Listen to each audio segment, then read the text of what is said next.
or as you say here, Sitaram. How nice. All Bhagwan's namas, so you're all Rama Bhaktas, I think. So I thought, what would benefit you in your day-to-day lives? Because Vedanta, you may know, because you have been studying Vedanta, is the understanding or the discovery of the truth of yourself. So that truth is pointed out in text called the Upanishads, which is the final portion of the Veda. And this truth points out the oneness of you, your nature, with the nature of Bhagavan, any form you take. The oneness of your nature and Bhagavan's nature, it is one and the same, which is pure consciousness. So this is the vision given in the Upanishads or Vedanta Shastra, the final portion of the Veda. But it is not so easy to assimilate. It is not so easy to gain. Because as soon as I step out of this place, I still have to face the same problems. Same mother-in-law, same daughter-in-law, same children, same issues, employer, the boss. We have to go through the same problems after leaving any kind of spiritually uplifting event or talk. And majority of people want to know, how can I live my life happily and free inside from getting affected all the time, right? Because all our life seems to be some reaction or other. Something happens, I react. Someone says something, I take it personally, I react. Half the time we spend to be crying, complaining, and not really understanding what is happening. So that is where the text, which is also very highly held in our scriptures, the Bhagavad Gita or Song of the Lord, comes into the picture. And in this text of 700 verses, Sri Krishna, also considered Avatara, Purna Avatara, a full incarnation of divinity on earth, he becomes the teacher. He takes the role of the teacher, and his disciple is Arjuna. And of course, Arjuna represents the whole of humanity. In the first chapter, you see Arjuna going through these problems that we go through even in this day and age, even though Gita is said to have been written, 5,000 years back.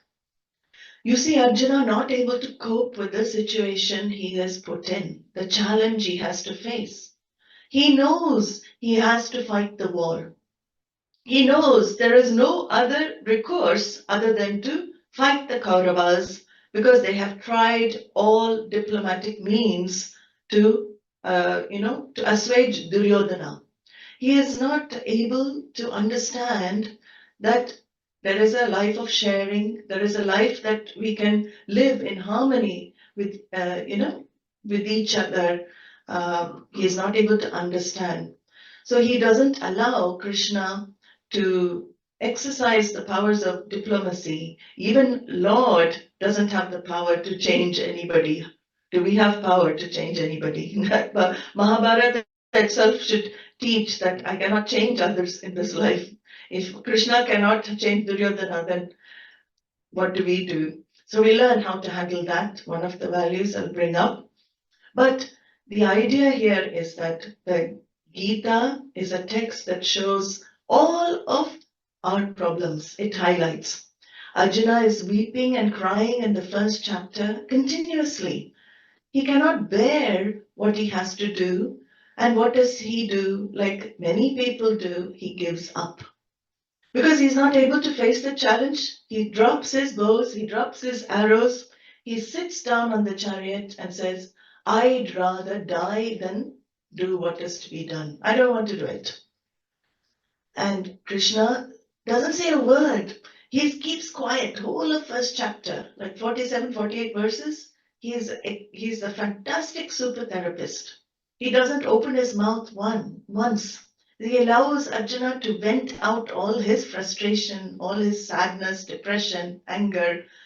And then finally, he only talks in the second chapter, 11th verse.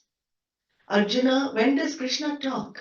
He begins the teaching when Arjuna says, Shishyasteham shadimam tvam prapannam.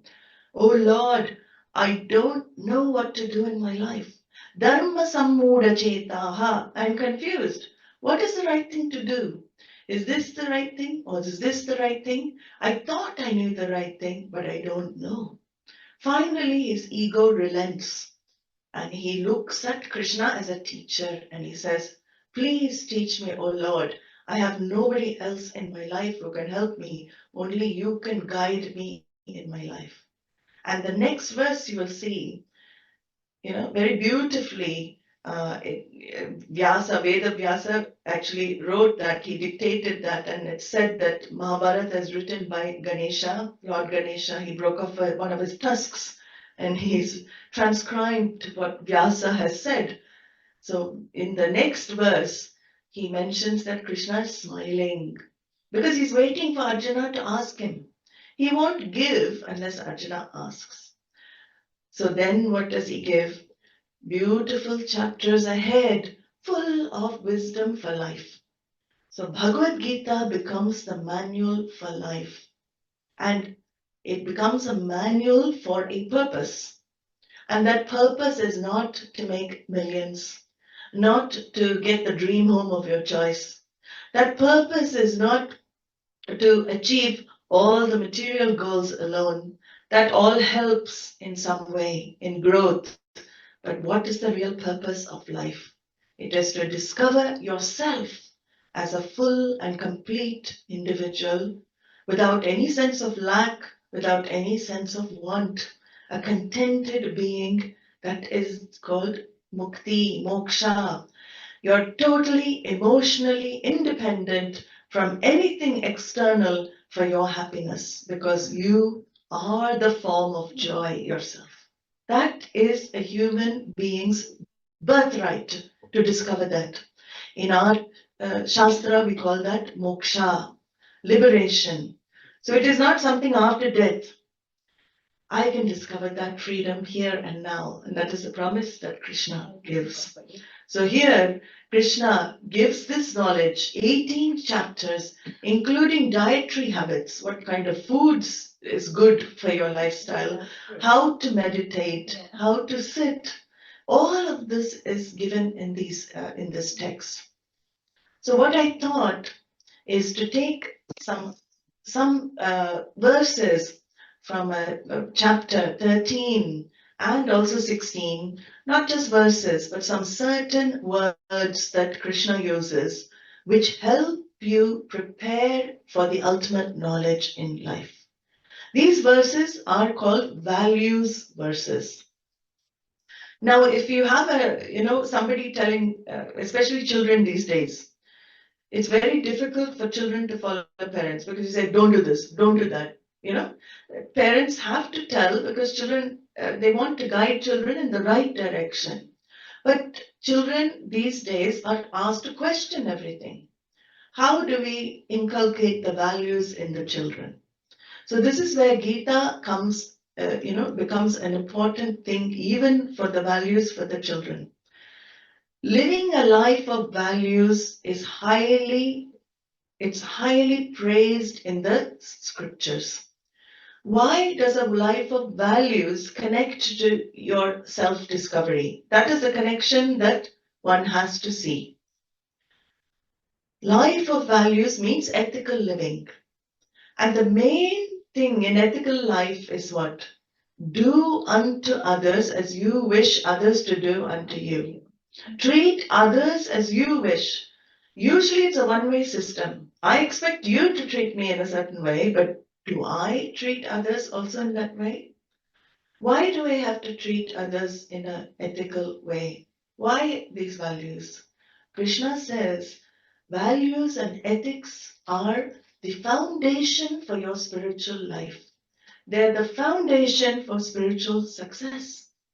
So if I want spiritual success, And I live a life which rubs against dharma. Dharma means the marker for making my choices in life, ethical life.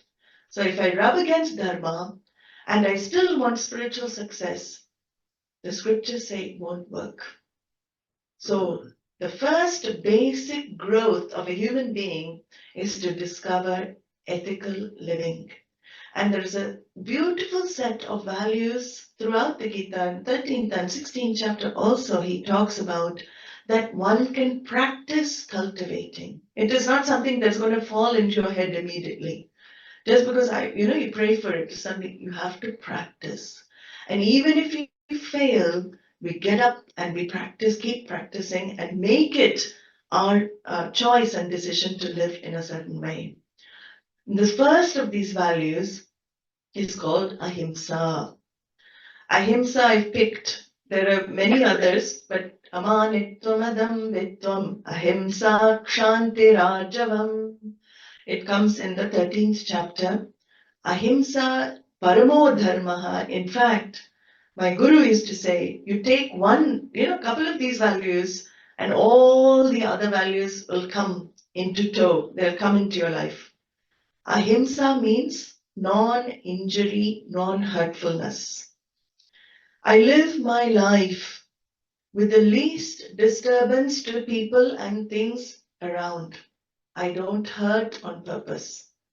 This hurting on purpose doesn't go with understanding of truth. Why? Understanding truth is that we're all one. Intrinsically, we're all one. Like all waves in an ocean, the wave knows we are only water. The waves, different shapes and forms. Some are small waves, some are big waves, some are tidal waves. But the essence of all the waves is nothing but water. So the wave has read the Shastra, it knows we're all water. The same wave, will it want to hurt another wave? No, because it knows I'm not different. Although the mind, I may look different, I may think differently, I may behave differently. Intrinsically, we are one water. That is the understanding. So ahimsa becomes a very important value to practice in our spiritual growth. And how do I practice? I can practice on 3 levels. I have 3 weapons in my possession. What are those weapons? One is my thoughts. Thoughts are also weapons. I can hurt people with my thoughts. By deliberately entertaining thoughts about others, negative thinking. See, negative thinking we can't avoid because negative thoughts come. But if I keep entertaining, suppose somebody has upset me, somebody's hurt me. I hate that person. I don't like that person. I want this person. Sometimes we get these thoughts because we don't like to be hurt. But practice is what? Even if the thoughts come, I don't blame myself for having the thoughts, but I learn to not go along with them. Because I say weapon, the thoughts are also karma. Thoughts also produce karmic reaction for you, not only for the other person. If you deliberately entertain thoughts of harming others, the negative impact comes to you sometime or other in life. That is the law of karma, cause and effect. Thoughts, so on thoughts level, ahimsa, I'm very, very clear. I don't hurt intentionally. I try and avoid hurting. Then the second weapon I have in my hand is what? If I allow my thoughts to build up, this is the biggest weapon, tongue. The weapon of the tongue can destroy many relationships. And sometimes I'm not able to control that weapon, right? And especially with the close, near and dear ones. Somehow we are able to control it with people we don't know much better than people we know. And this is where ahimsa on the verbal level becomes a very important practice for spiritual life.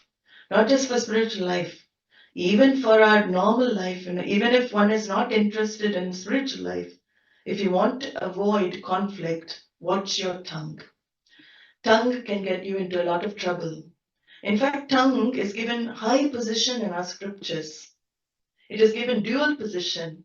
of Jnanendriya, which is organ of knowledge, which brings in taste, knowledge of taste, and Karmendriya, which is organ of action, which lets out words. Both of those can harm our lives. Eating too much, talking too much. So tapas, austerity begins on level of tongue as well. I don't allow my tongue to victimize others. If I feel anger coming up and I feel I'm going to say all sorts of things, take yourself out of the place. Better to go and calm down, go for a nice jog, have a cold shower, do something to get that energy out. Don't suppress it, but don't make others victim of your tongue. Because again, you are creating karmic reaction. For whom? First of all, you're hurting others. Words don't heal as quickly as physical wounds. People will remember, and sometimes you might hear, 1950 on Friday at 3 o'clock, you told me this. I remember very well. You don't want people to tell you in your life later on. They remembered what you said. Of course, you'd said sorry hundreds of times.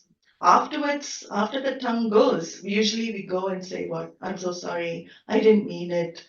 And then by that time, hurt is already created. So here, Shastra is saying, why do it in the first place? Ahimsa, practice ahimsa, non-injury. So my second weapon is tongue. Third weapon is, of course, the physical body. I can punch someone, I can hit someone, I can throw things. So on the three levels, ahimsa becomes a very important value to practice. Ahimsa also not just for human beings, not just for people. Ahimsa also for the other beings. Ahimsa towards the animals. Ahimsa towards the trees, the plants. They're all breathing, living, growing things. I don't unnecessarily, sometimes when we're sitting on the lawn or something, we just start picking the grass. For some reason, we're just fiddly. Just want to pick some flowers, pick here, pick there. That thing is alive. It is growing. Unnecessarily, why do I need to destroy any other life? To that extent, I live alertly. Ahimsa means I'm careful with the nature in my surroundings, also animals. So my diet also becomes a big thing in spiritual life. People who want to practice and want spiritual success generally turn to vegetarian diet, or even people have gone, a lot of people go to vegan. They don't even want animal products because the way animal products are gained in today's day and age, in those days, before, it used to be in a very dharmic way. Animals were treated well. If you see how animals are treated, you're eating that energy going into that animal suffering. Do we want that? So it's this question. Ahimsa also begins with food. I watch. Am I able to survive on, not killing anything for my sustenance? That is also important to see. So ahimsa prepares you for spiritual life. Another value I took is kshantihi, which follows after ahimsa. Kshantihi means forbearance. Kshantihi means accommodation. It's a very beautiful word. In fact, my teacher, Swami Dayananda Saraswati, used to tell us, if consciousness accommodates the whole universe, can not accommodate one person in your life? Can you not accept one person just the way they are? To the extent you give freedom to others to be whoever they are, whatever they are, to that extent you are free. Why do I want to change everybody in life? Have we asked this? Why do I want to change others? Is it for their sake I want to change people? No, it is for my own sake. Something in their behavior irritates me. Something I don't like in the other person. So I want them to be in a certain way so I can be happy, right? Same way, they want me to be in a certain way so they can be happy. This is how we all live our lives, constantly trying to change everyone. Shanti is a value saying you are fighting a losing battle. No one is going to change anybody. You can try all your life, you can beat your head against a brick wall. You are only going to get hurt. Number one rule, nobody wants to be changed, okay? Nobody wants to be changed because that is the way they are. The non-judgmental attitude is brought up in our Shastra again and again. Given the background of the person, given the experiences they have gone through in their life, they cannot be different. That is the way they are.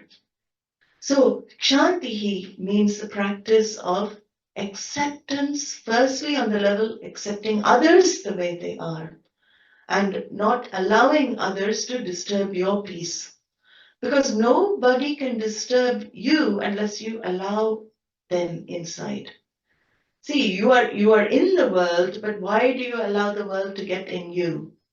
So the idea is this non-internalization of others is practice of Shanti.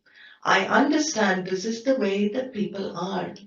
As I look at nature, I look at the mountains, I look at the trees, I look at the lakes, and I don't want anything to be different in nature. Here, I look at human nature and I say, this is the way people are. And this is a practice of acceptance. It doesn't mean you become a doormat. It doesn't mean you don't do what is to be done. You can still express yourself in a kind way, or if you have to be strict, you can express, but you don't express out of reaction. You express acceptance first, and then you take action. So there's a two-step action here. Reaction is different from two-step action. Two-step action is accepting the other, and then you also express what you need to express. So Shanti on the level of accepting others, Shanti is a beautiful value also to accept situations in life. Forbearing situations in life is for one's own sake. There are many situations that come in our life that we can't change. There are many that come that we can change. We're not worried about the ones we can change. Like if it's very, very hot in this room, it's not, by the way, but if it's very, very hot, then I can turn down the heater, right? That I can change. I don't have to sit here, I'm going to bear it, sweating and panting. And that's not practice of Shanti. Shanti is for situations you cannot change. Any of you have in your life situations you can't change? Is there situations, and we're talking about unpleasant. Pleasant situation I don't worry about. I'd rather they don't change. Pleasant situation I don't want them to change. What are the situations that I want to change? Sometimes the changeless situations which are unpleasant, I don't want them in my life. So this is where another practice in the Gita, Krishna advises this practice of Shanti. Bear the situations that are unchangeable in your life. See, unchangeable situations are called facts. The definition of fact, F-A-C-T, what is a fact? A fact is something you can't change. By resisting facts in life, who am I creating suffering for? For myself. So isn't it much easier to accept unchangeable situations? So here Bhagavan says, understand I cannot change certain situations in my life. This Shanti, bring the value of Shanti, see the value for yourself. It is so you don't suffer. The more you resist life, the more you suffer. So to avoid your own suffering, don't resist. And how do I not resist? That is where Bhagavan has to be seen in life. Nityam cha samachittatvam, he says, another value.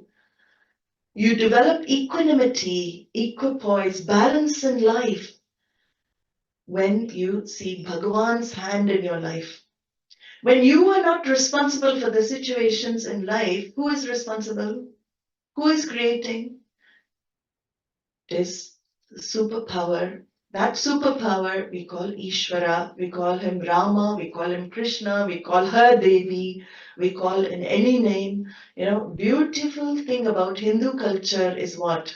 My guru used to say, we don't have many gods, we don't have one God, we have only God. That means anything you take is God for us. That is the beauty of Sanatana Dharma. If you go to India, they're worshipping trees, they're worshipping rocks, they're worshipping anything. You go to the villages, you see the innocent people who still they carry on the worship because the vision is what? He is everywhere at all times, all places. You can invoke him in anything, any form, any time. So with this idea, I understand in my life there are situations which are very unpleasant maybe, and I cannot handle them sometimes. And who can I turn to? I look to Bhagavan, Ishvara.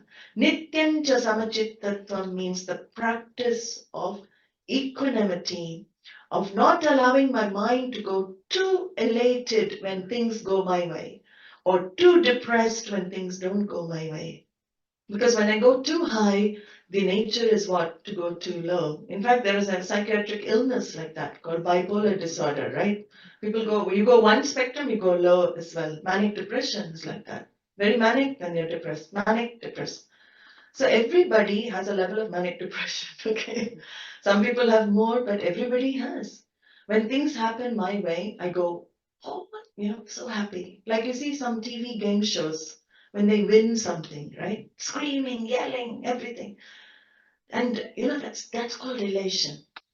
And when that elation happens in the mind, Krishna says, be aware, because the other side is also coming. Because the nature of life is like that. It is going to go up and down. Now, are you going to live an emotionally yo-yo life? Do you want to go up and down with the situations externally? If you don't, then Gita is for you. Gita practices will help. So don't go too high, he says. And when unpleasant situations happen, he gives a life to accept that. What does he say? When Panditji here hands out prasadam, maybe you don't like the prasadam, but do you hand it back and say, put it back to the altar? Do we ever do that with prasadam that has come from altar? What is that mindset called? Even if I don't like it, I will touch it to the eyes and I will consume because it has come from Bhagavan, right? Why cannot I see my life situations coming from Bhagavan like that? Whatever is happening to me, whatever is happening is from his altar. He is the one giving. I am not giving that. I haven't created this situation. He is karma phaladata, the giver of results. So he is the one who is manifesting for me. And this is called prasada bhavana, prasada buddhi in our scriptures. Nityam cha samachittatvam means develop that equipoise, that balance in life by seeing Bhagavan's hand in your life. He is there anyway. Whether you recognize him or not, he is there very much. This now practice means you recognize he is there. In that recognition, what happens to your mind? It is peaceful, it is free, it is calm. You don't have any pressure anymore, right? So very beautiful value. Nityan cha samachittatvam. Then some more values here. I wanted to pick few of them. Just 1 minute, yeah. There is Arjavam next. So he mentions another value called Arjavam. Arjavam means Riju Bhavaha in Sanskrit. It means alignment of thought, word, and deed. So you are together as a person. You are complete as a person. What you think, you should speak. What you speak, you should do. It should be in alignment. Everything you think, should you speak? No, because then you have to bring in ahimsa, right? So you have to see these values go together. It is not everything you think you should speak, but what you speak should be what you think. You think one thing, speaking another, what happens inside? You create a split, a conflict internally. Already the thinker knows, I really don't like this person. But when that person, hi, how are you? It's so lovely. No, we all do it. We don't want to, but I already the thought is there. Now, if I'm doing it for my spiritual growth, because I can also do it as a practice, no, I want to like this person, I want to grow, that's a different intention. Intention is important. So if I want to just be fake, I've got to be fake because you want to put on a face, that's a different intention. So if you spiritually want to grow and you want mind purification and you genuinely want to like a person, even though inside, inside you're boiling, then it is good to practice the opposite. We say that is not hypocrisy. Hypocrisy is when you don't want to show a face to the rest of the people, you're a good person, but you really don't, they know because behind that person's back, you'll be saying all sorts of things, which is another value Bhagavan brings in. Okay, so this Gita is very good for day-to-day life. So here he says, have this arjavam.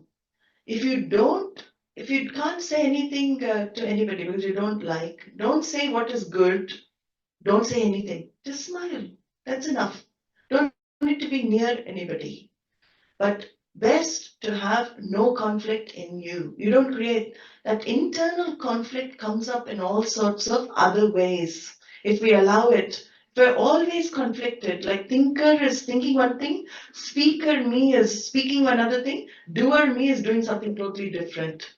I already created a three-way conflict in me.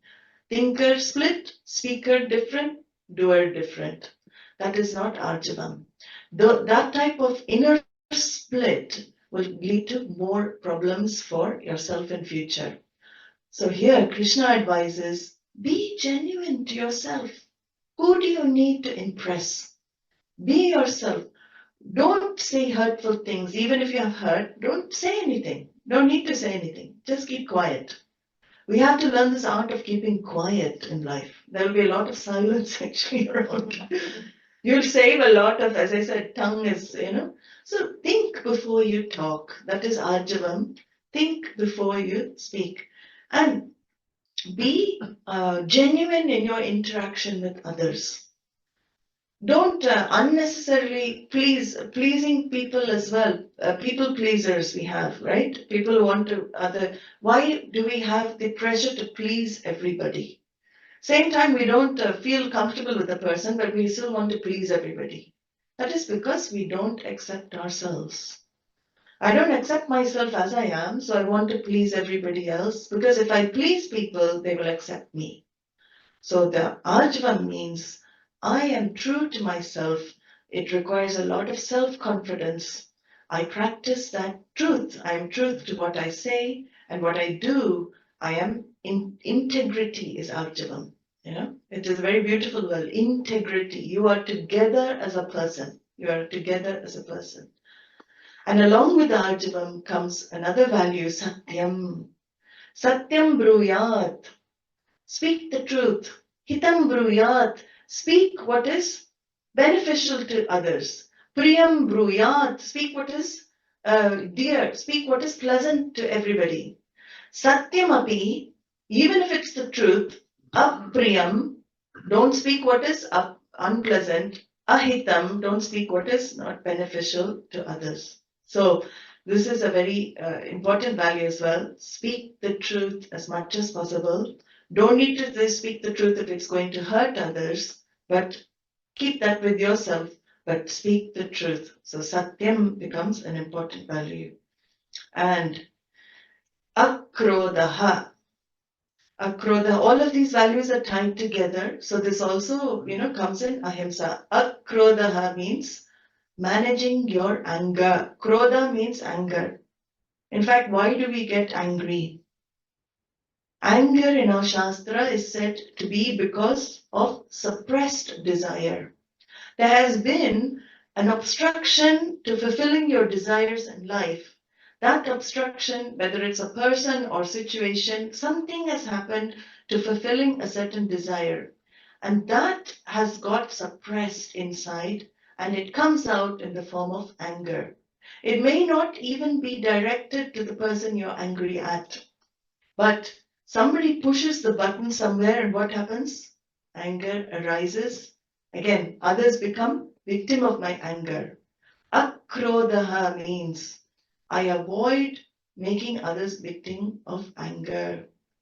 Anger is a very difficult thing to manage. If I ask you all now, get angry for 30 seconds, can you get angry? Get angry for 30 seconds. Nobody can get angry. Why? Because it is not based on your free will. You can't will yourself to get angry. You can't force yourself to get angry.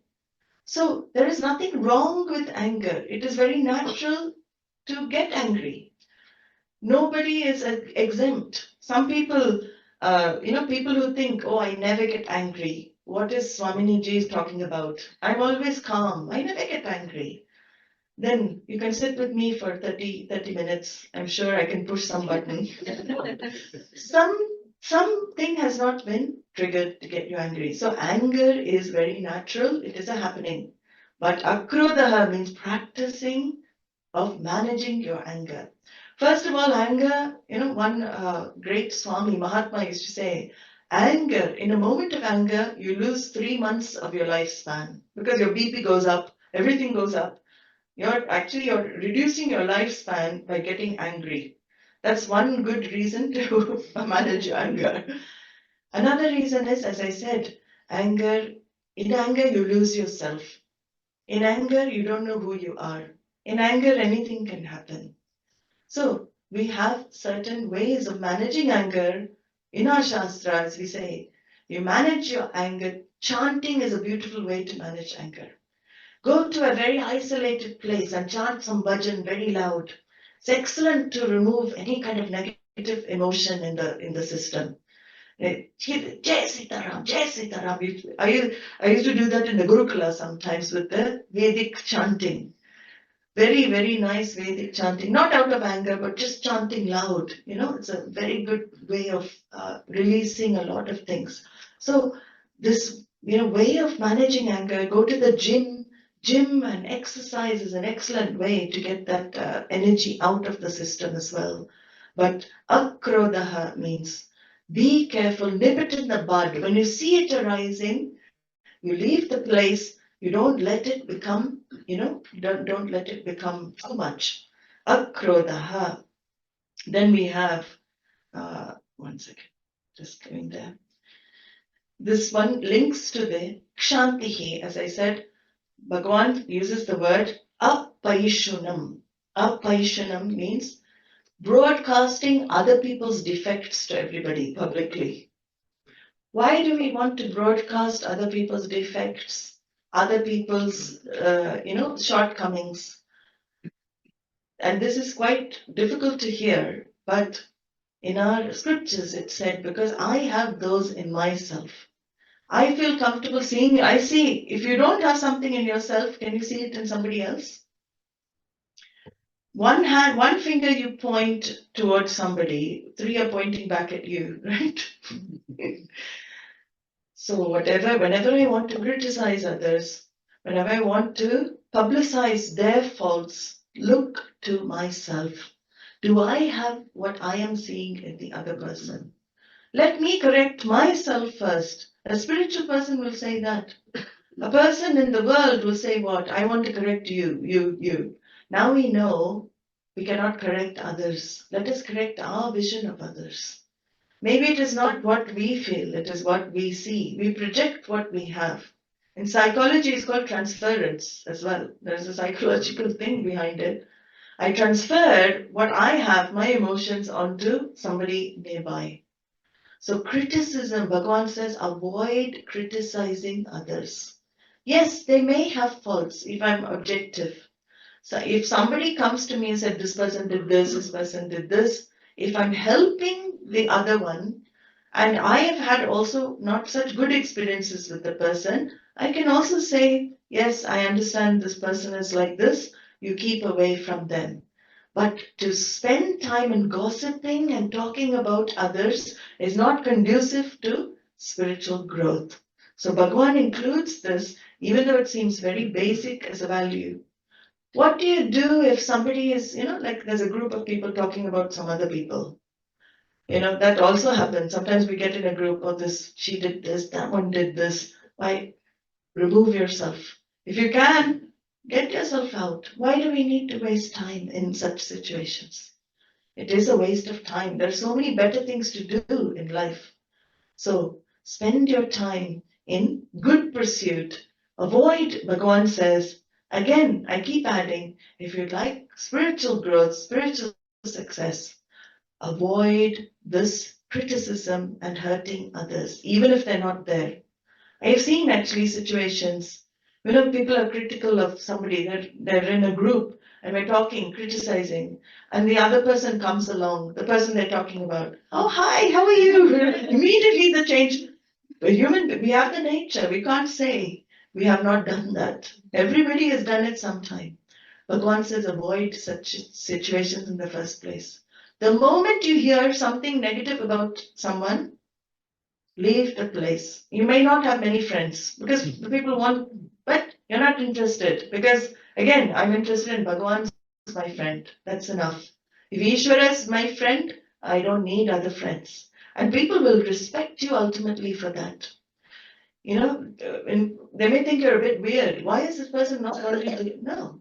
But your strength will come out. Talk about good things. So when they're in your company, they'll feel uplifted. You don't go with a bad feeling, this type of thing. So apaishanam, publicizing other people's mistakes, other people's defects to everybody is a big no-no in spiritual life. And finally, I will take one more, one more value. There are many values, but you can bring these, I thought, practical ones that you can bring into your life is Daya Bhuteshu. Daya Bhuteshu, again linking with a lot of other of the values, it means having compassion towards others. What is this compassion? What is the difference, somebody said, between compassion and love? They're very similar, no? So there's a beautiful definition. Love is wanting to bring happiness to another. Compassion is wanting to relieve the other of suffering. See, so it's such a beautiful saying. Love is wanting to make others happy. Compassion is wanting to relieve them of suffering. So Daya Bhuteshu means have compassion for others. Understand everybody has a background. You may not understand why they're behaving the way they're behaving, but the truth is everybody has a background.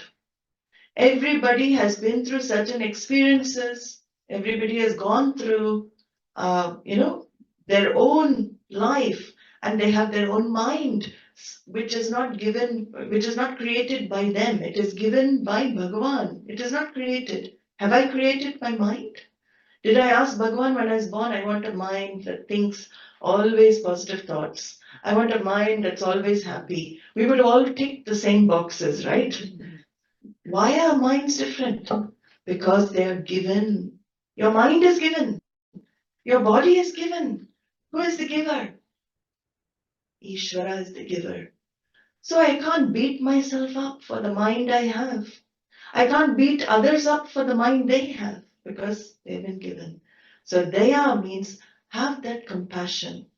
Understand that everyone is fighting a battle with themselves. I'm not the only one fighting in a battle. Others, human beings, also fighting their battle. We see so many wars externally. External wars begin only with the internal war. Every external war begins first with internal war. So everybody has their internal wars. And the spiritual seeker has this quality, develops the quality of compassion. Seeing somebody suffer, do I allow the suffering to continue? No, I don't bring in Vedanta there. No, suffering is mithya, it's maya. That's okay, it is not really happening. Some people think, bring in Vedanta, you don't bring in there. Suffering, if somebody is suffering, I reach out automatically. My heart should be so vast. It's called Vishala Hridaya. Vishala Hridaya means like an ocean of compassion. Compassionate heart. Reach out to others. Because in that compassion, there is oneness. Compassion and love are the dynamic manifestation of consciousness, of your true nature. In fact, our true nature is that. We have blocked it with individuality. We have blocked it with egotism. Our nature is to love others. Our nature is for compassion. So here Krishna says, follow your nature, allow your compassion to manifest. It is a beautiful value to have. When you see somebody suffering, do something for people. Don't think only of me and mine all the time. Me and mine, me and mine. This me and my living was never there in Vedic society. You know that? Even the prayers we had are for the collective. Sarve bhavantu sukhinaha. We'll chant that at the end. Sarve bhavantu sukhinaha. May all the beings in all the worlds be happy. Sarve santu niramayaha. May all the beings in all the worlds be free of disease and illness. Sarve bhadrani pashyantu. May all the beings in all the worlds see only that which is good. Ma kaschit dukkha bhag bhavet. May not an iota of sorrow or unhappiness come to any being, anywhere, in any world. Such a beautiful Vedic prayer. We have these prayers that don't just pray for me and mine. Don't just pray for I and mine. They are prayers for everybody, the whole world. So this Daya Bhuteshu means that I am a friend of the world. I pray to the whole world and I give more than consuming. I grow from consumer to contributor. This is the growth that should happen for the children as well. Parents, it's very good to bring the children up with this idea of you're not just consuming in life. Become contributor. Do something for, even if you can't do big things, do a small thing with love, right? That contribution buddhi, once it's inculcated from young age, then as an adult, that person, that individual becomes an asset to others, right? In life, we want to leave as an asset, not as a deficit. We want to leave as an asset to others. So Daya Bhuteshu becomes a very important value to assimilate and to practice. All these values are not just to hear. These values are something that you can introduce into your day-to-day life. Some things that you can see how it works for you. Again, my guru used to say, value of value becomes valuable to you only when the value of the value is known. So the value of the value has to be known to you. All of these values are to avoid internal conflict with yourself. So when I practice these values, I avoid internal conflict. Mind becomes peaceful and mind is more content. It is ready for spiritual success. So this Bhagavan brings in these beautiful words in Sanskrit, these values that help all grow in not just spiritual life, but in all your lives, whatever you're doing, wherever you are at.